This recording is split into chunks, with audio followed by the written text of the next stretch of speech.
섬기는 자에게 주시는 복, 섬기는 자에게 주시는 복이라는 제목으로 말씀 전하겠습니다. 우리나라 속담에 음식을 따르지 말고 어른을 따르다라는 말이 있습니다. 이는 좋은 음식을 먹기 위해서 수단과 방법을 가리지 않고 애쓰는 것보다는 훌륭한 어른을 따르기만 하면 그 어른이 가는 곳에 뭐가 있다는 것입니까? 반드시 좋은 음식이 있다는 그러한 이 말의 의미가 있습니다. 그러니까 훌륭한 어른들이 어느 곳에 가든지 그 어른은 이 대접을 받게 되는 것이고, 당연히 그 어른을 따라가면은 좋은 음식을 먹는 것은 당연하다는 것입니다. 그렇기 때문에 음식을 따르지 말고 훌륭한 어른을 따르라라는 그런 말이 있다는 것입니다.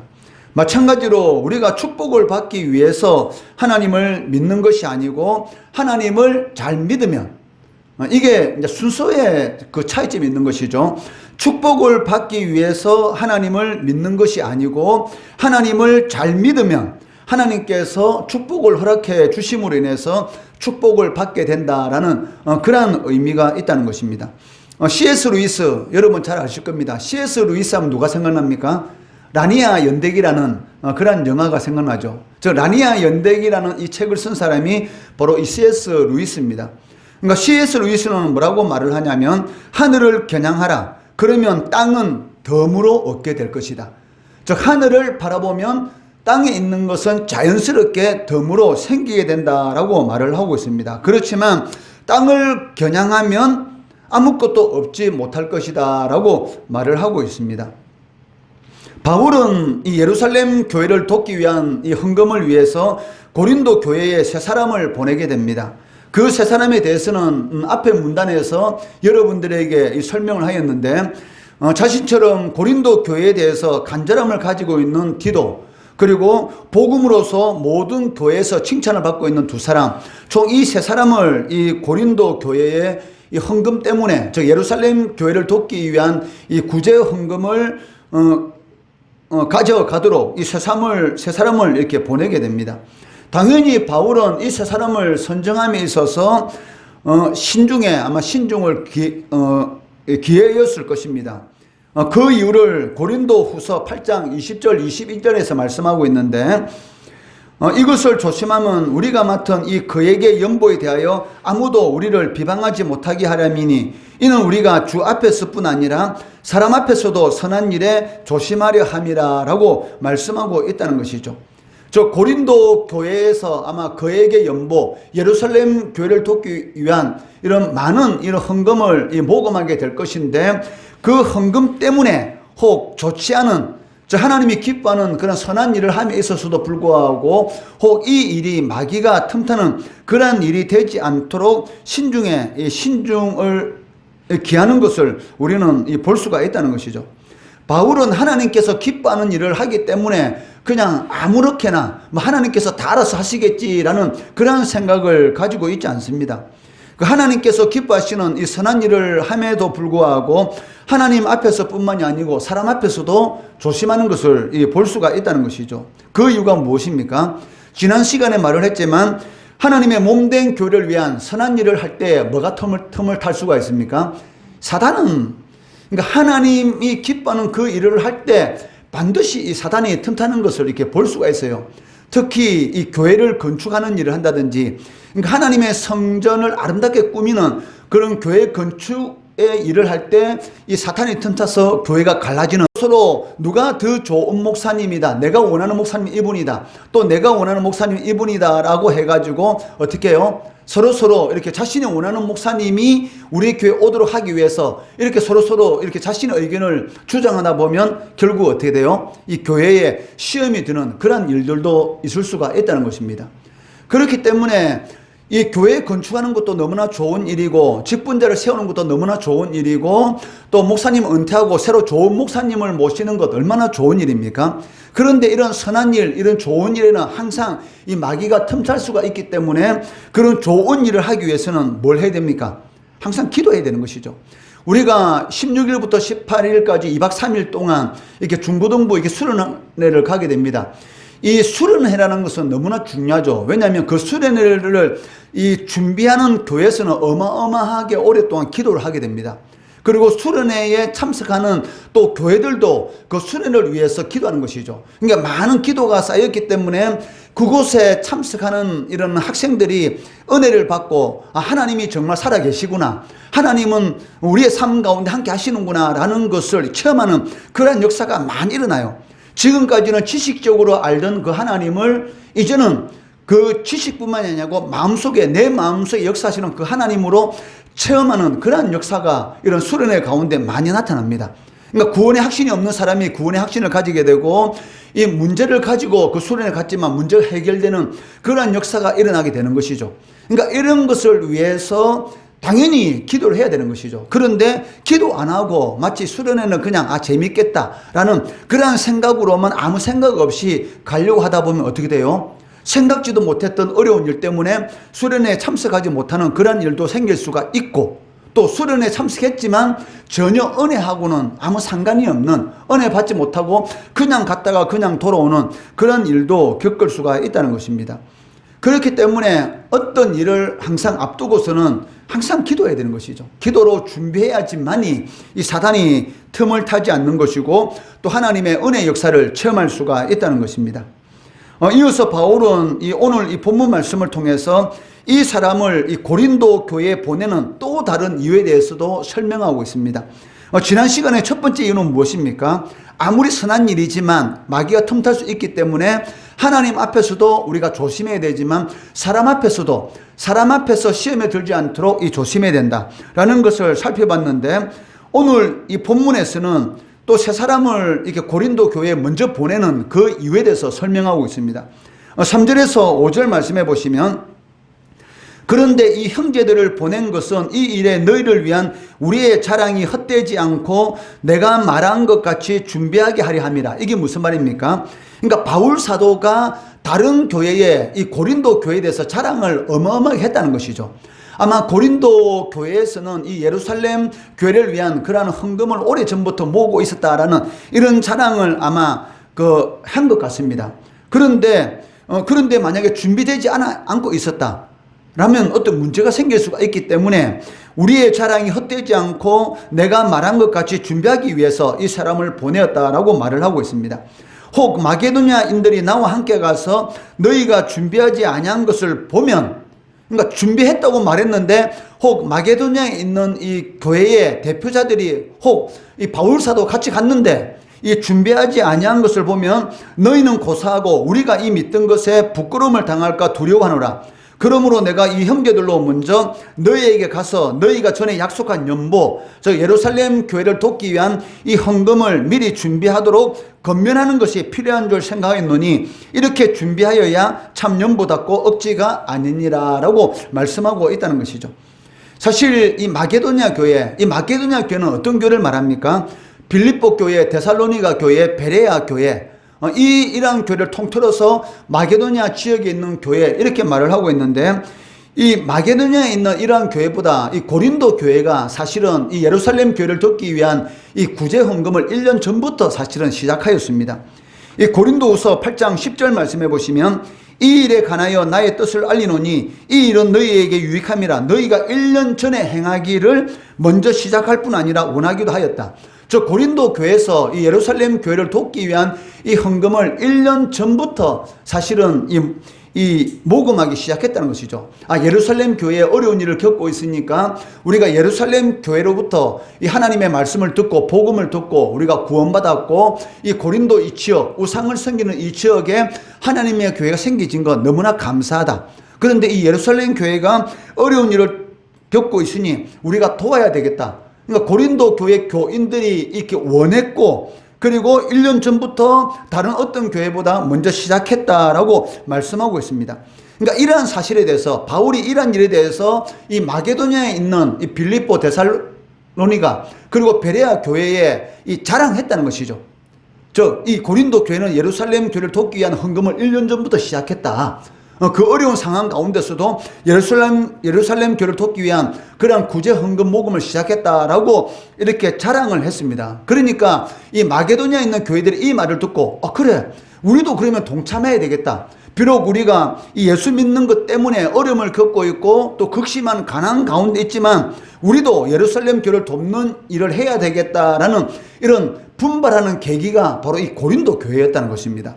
저 고린도 교회에서 먼저 시작했기 때문에 이 마게도니아에 있는 교회들도 분발해서 어려운 상황 가운데서 이 예루살렘 교회를 돕기 위한 이러한 이 구제 헌금을 시작했다라고 말을 하고 있다는 것이죠. 그런데 만약에 마게도니아 교회 이 대표하고 이 바울이 함께 고린도 교회를 방문하게 되었습니다. 예를 들어서 방문했을 때에 고린도 교회에서 전혀 이 예루살렘 교회를 돕기 위한 그러한 헌금이 준비되어 있지 않은 것을 만약 보게 된다면 이 마게도니아 교회 성도들 대표들이 뭐라고 생각했습니까?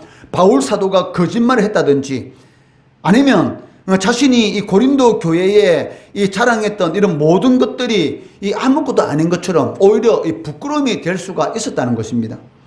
그렇기 때문에 바울은 그러한 일이 일어나지 않도록 원래 마음은 있었지만 그 행함이 하지 못하고 있었던 그런 일이 있다면은 1년 전에 시작한 일을 이루도록 이 디도와 그리고 이 교회에서 인정받는 이 두 사람, 총 세 사람을 미리 보내어서 이 헌금을 준비하도록 하였다라는 것을 우리는 알 수가 있다는 것이죠.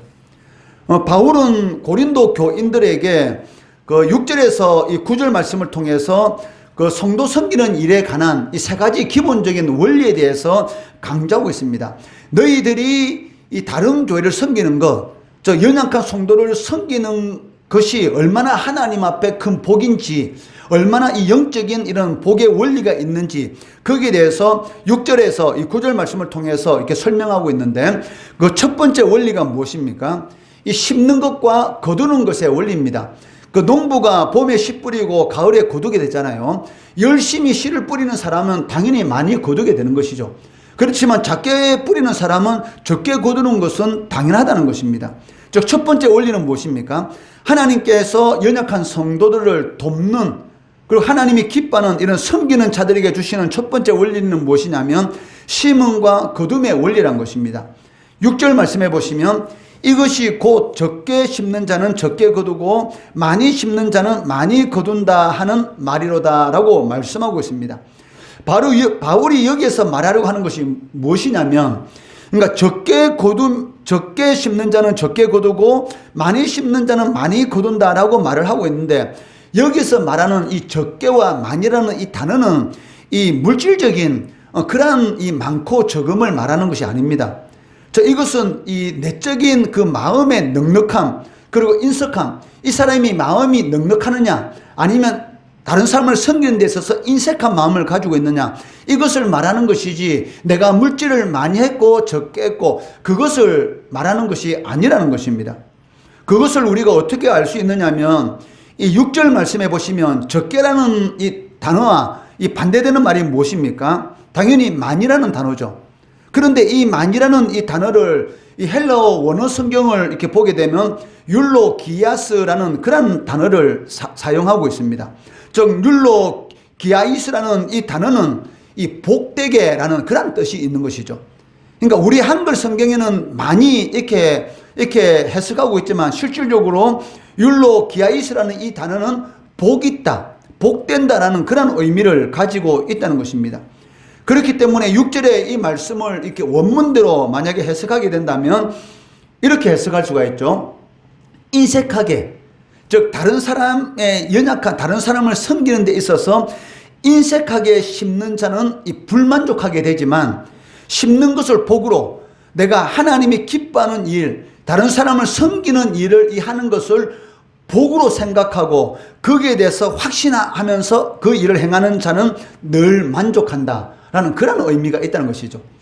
우리 한글 성경에는 적게 심는 자는 적게 거두고 많이 심는 자는 많이 거둔다 이렇게 되어 있지만 꼭 이렇게 듣다 보면 내가 많은 물질을 많이 하게 되면 많이 거두고 물질을 적게 심으면 적게 쏟는다 이렇게 들을 수가 있는데 그게 아니고 그 인색하게 즉 다른 사람을 돕는 일에 대해서 이게 즐겁고 기쁜 마음을 하는 것이 아니고 그냥 인색하게 어쩔 수 없이 내가 그래도 교회 다니는 시간이 얼만데 내가 다른 사람을 돕지 않으면, 내가 이렇게 하지 않으면은 다른 사람이 나에 대해서 어떻게 생각할까? 그러니까 사람의 눈을 의식한다든지 아니면 하기 싫은데 억지로 하는 것, 이렇게 인식하게 하게 되면 그것이 기쁨이 없다는 것이죠. 그러니까 불만족하게 되지만, 그러니까 복으로, 내가 하나님 앞에 심는 것을 복으로 생각하고 이렇게 심는 자들에게는 늘 만족하는, 즉 하나님께서 은혜를 베풀어 주시는데 만족하는 은혜를 베풀어 주신다라고 말씀하고 있다는 것입니다. 그렇기 때문에 여러분, 중요한 것은 무엇입니까? 여러분들이 외적으로, 이 물질적으로 얼마나 많이 심고 거두는 것이 중요한 것이 아니고, 어떤 자세로, 여러분이 어떤 마음으로 하나님 앞에 헌금을 드리고, 어떤 마음으로 하나님 앞에 예배를 드리고, 어떤 마음으로 여러분들이 하나님의 일을 감당하는가, 즉 하나님이 기뻐하는 일을 하는가, 이것이 중요하다. 그러니까 하나님의 기뻐하는 그 일을 할 때에 마음도, 이 마음도 넉넉함, 즉 넉넉한 마음을 가지고 행할 때에 하나님께서 우리에게 주시는 것이 있는데, 그게 무엇이란 것입니까? 만족의 은혜. 이 만족의 은혜를 주신다라고 말씀하고 있습니다. 아무리 많은 것을 가지고 있다 할지라도, 천석군 만석군 아무리 많은 것을 가지고 있다 할지라도 그 많은 재산을 빼앗길까 봐, 도둑 맞을까 봐 무서워서 이 담 위에는 유리병을 거꾸로 꼽아 놓고, 그리고 곳곳에다가 CCTV를 세워놓고 집에 불독 한 10마리 키우고, 그리고 경운까지 두고 산다면 그게 행복할까요?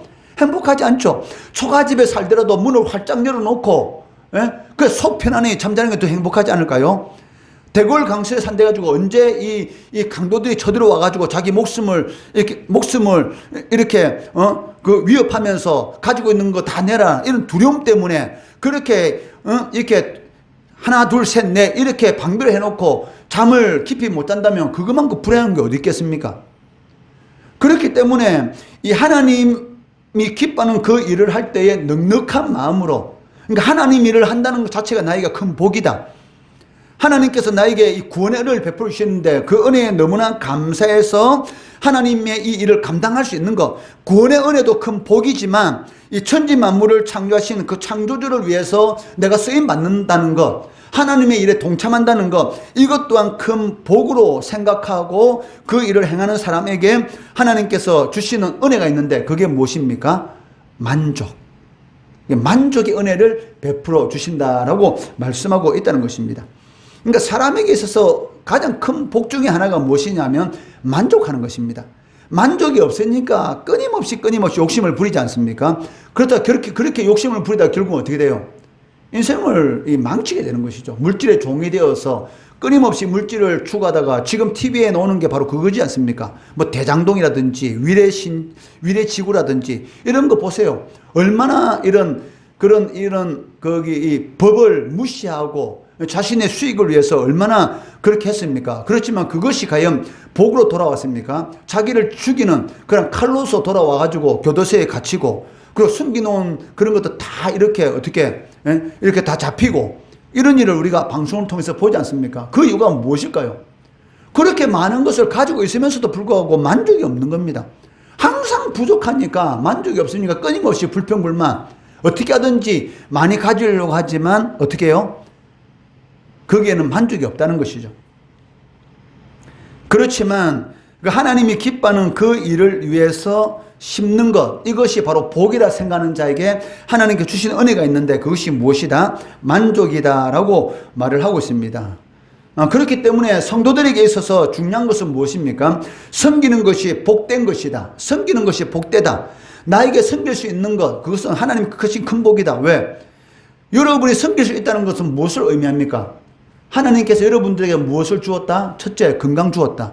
둘째, 시간 주었다. 셋째, 무엇입니까? 재물 주었다. 여러분이 헌금할 수 있는 것, 하나님께서 재물 주셔야지 헌금할 수 있는 것이지, 재물 안 주면 헌금할 수 있겠습니까? 그건 불가능한 것이죠. 여러분 나와서 예배 드릴 수 있는 것, 건강하니까 예배 드릴 수 있는 것이지, 건강하지 않으면 예배 드릴 수 있겠습니까? 예배 못 드리죠. 오늘 상욱이 이렇게 늦잠 잤지만 만약에 건강하니까 늦잠 잤어도 일어나는 거예요. 만약에 몸 아프다면 일어날 수 있겠습니까? 못 일어나는 것이죠. 마찬가지입니다. 시간 없으면은 주일도 나가서 일을 해야 된다면 과연 하나님 앞에 나와서 예배 드릴 수 있습니까? 안 드리죠. 그 예배 드릴 수 있는 시간도 하나님의 은혜인 것이죠. 그렇기 때문에 성도에게 있어서 가장 중요한 것은 무엇이냐면 섬기는 게 복이다.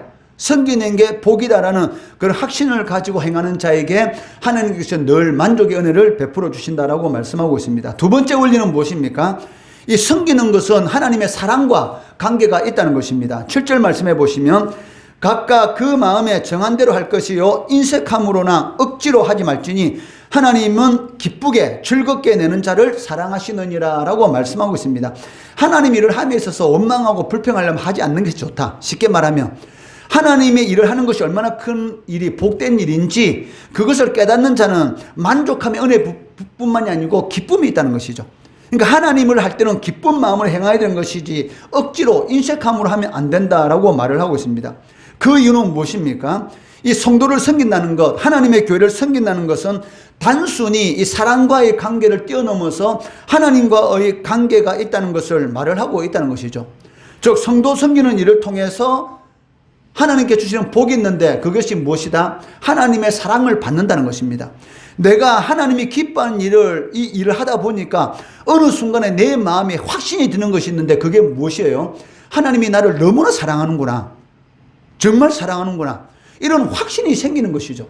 다윗이 10년 이상을 이 사울 왕에 쫓겨다니고 그런 목숨이 위협받는 그런 상황 가운데서도 견딜 수 있었던 힘이 무엇이겠습니까? 보통 이 형사들에게 경찰들에게 1년 2년만 쫓겨다녀도 어떻게 돼요? 얼마나 두렵습니까? 이 외국에 나가서 몰래 외국에 나서 그렇게 숨어 다니지만 항상 두렵잖아요.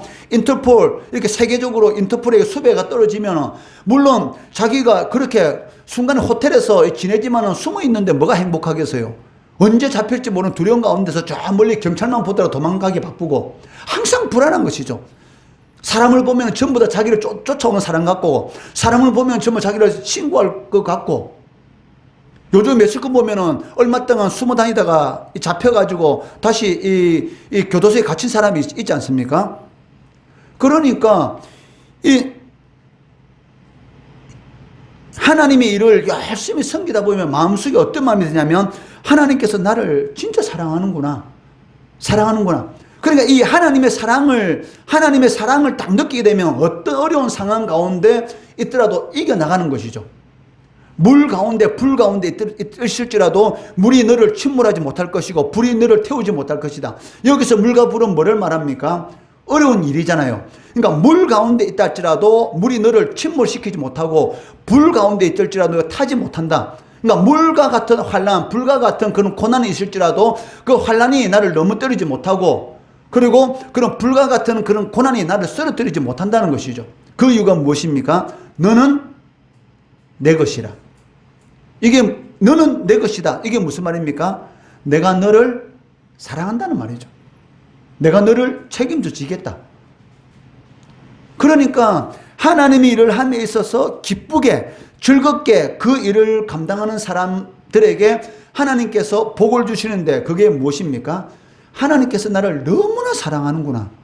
이것을 다윗은 뭐라고 표현하냐면 여호와는 나의 목자시니 내게 부족함이 없으리다. 어떻게 부족함이 없을 수가 있겠어요? 쫓겨다니는데.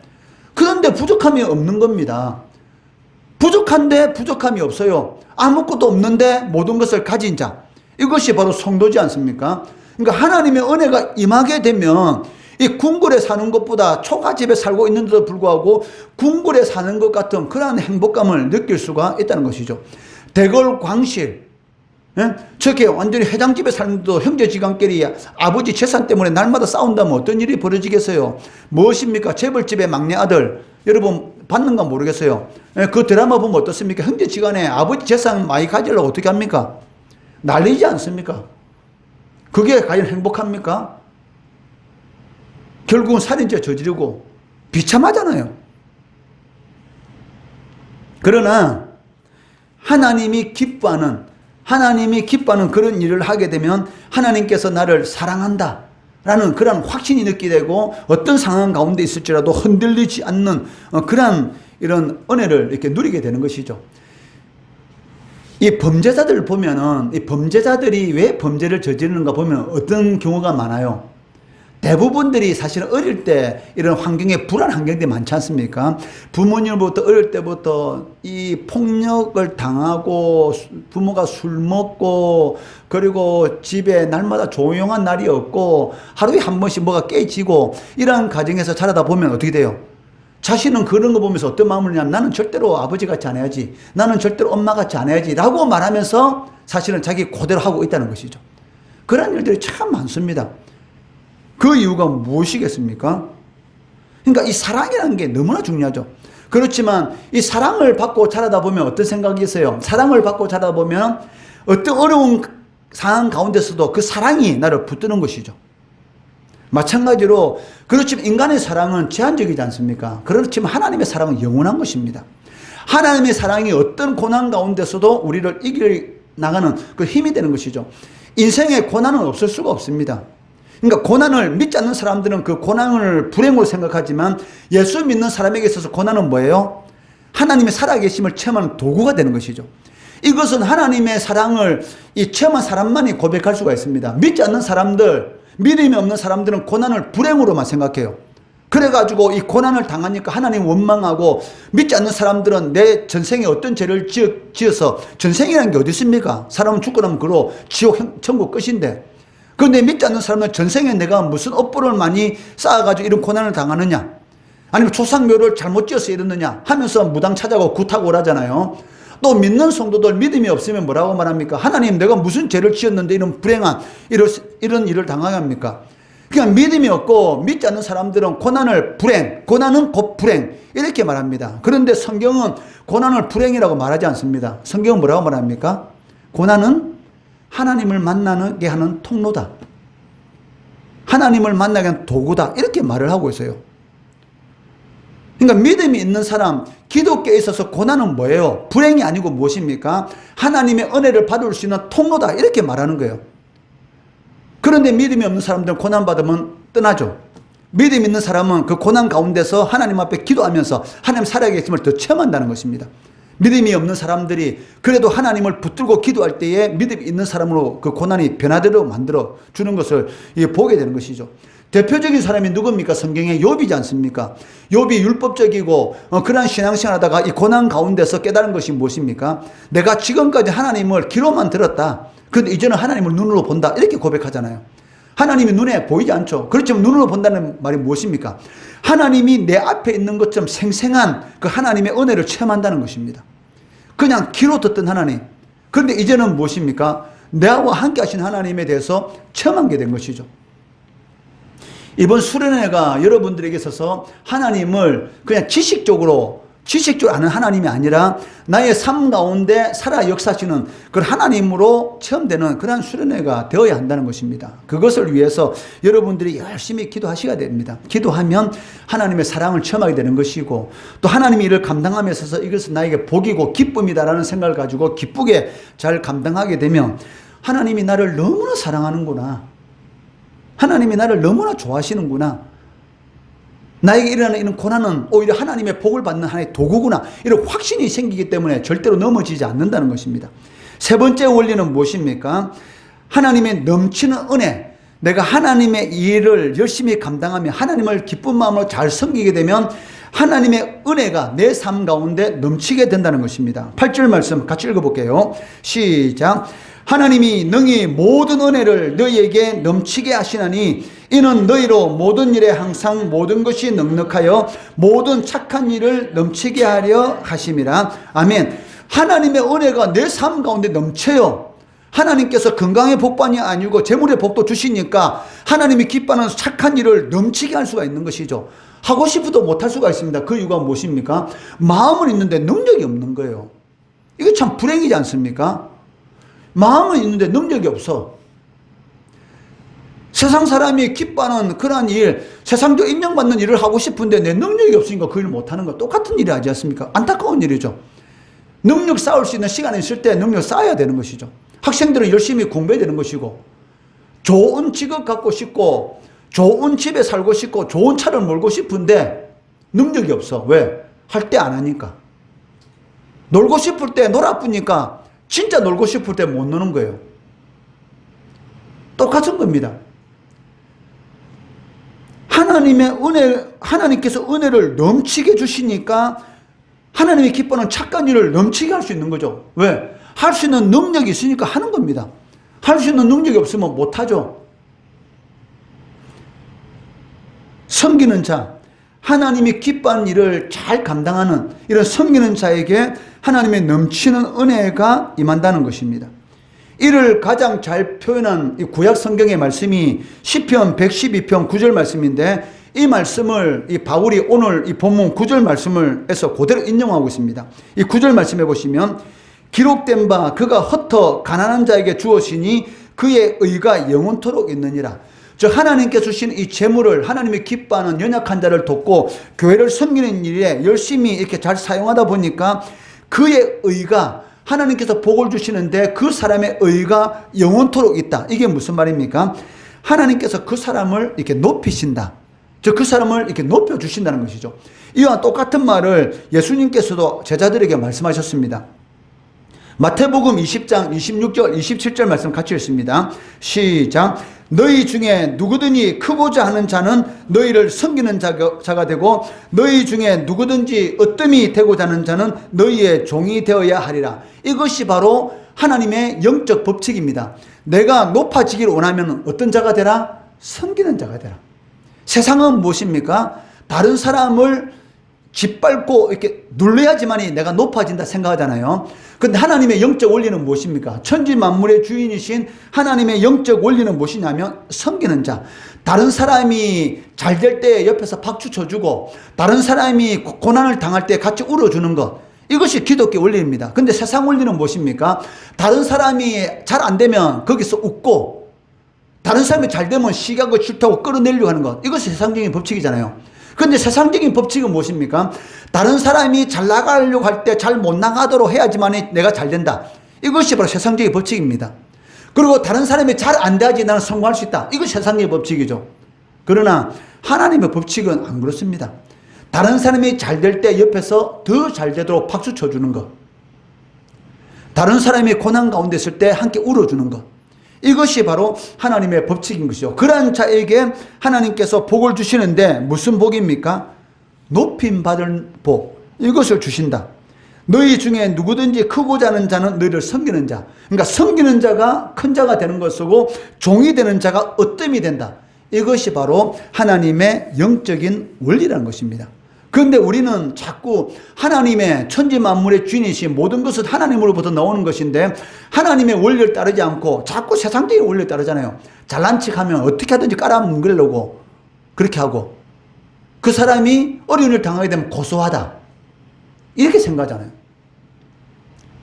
이것은 결국은 무엇입니까? 자기한테 아무 도움이 안 돼요. 그런데도 그렇게 생각합니다. 그런데 문제는 뭐냐면 그러한 일들이 자기한테 돌아간다는 것이죠. 말씀을 맺겠습니다. 성도를 섬기는 자들에게 하나님께 주시는 복이 있습니다. 첫 번째 무엇입니까? 복되게 심는 자. 즉 내가 다른 사람을 섬기는 것을 이 복으로 생각하는 자, 이것을 복으로 생각하고 그 일을 행하는 자들에게 하나님께서는 만족감, 이 만족이라는 은혜를 베풀어 주시고, 둘째는 하나님께서 그러니까 섬기는 자들에게 주신 은혜, 하나님께서 나를 너무나 사랑하고 있구나. 이것은 무엇입니까? 어떤 상황 가운데 넘어지지 않죠. 하나님이 나를 사랑하시는데 감히 누가 나를 넘어뜨리랴. 이런 확신이 생기는 것이죠. 세 번째는 무엇입니까? 넘치는 은혜. 하나님께서 그냥 은혜를 부어주세요. 그러니까 나중에 하고 싶은 일을 하게 되는 것이죠. 하나님의 은혜가 없으면 못합니다. 그런데 하나님께서 넘치는 은혜를 부어주시니까 나중에 내가 착한 일, 선한 일을 하고 싶을 때 언제든지 할 수가 있다는 것이죠. 이런 은혜를 베풀어 주신다는 것입니다. 이처럼 교회를 섬기고 하나님이 기뻐하는 일을 여러분이 잘 감당하게 되면 반드시 하나님께 주시는 이러한 복을 풍성히 누리게 됩니다. 이러한 복을 누리시는 우리 성도, 우리 중고등부 학생들 되기를 주의 이름으로 축원합니다.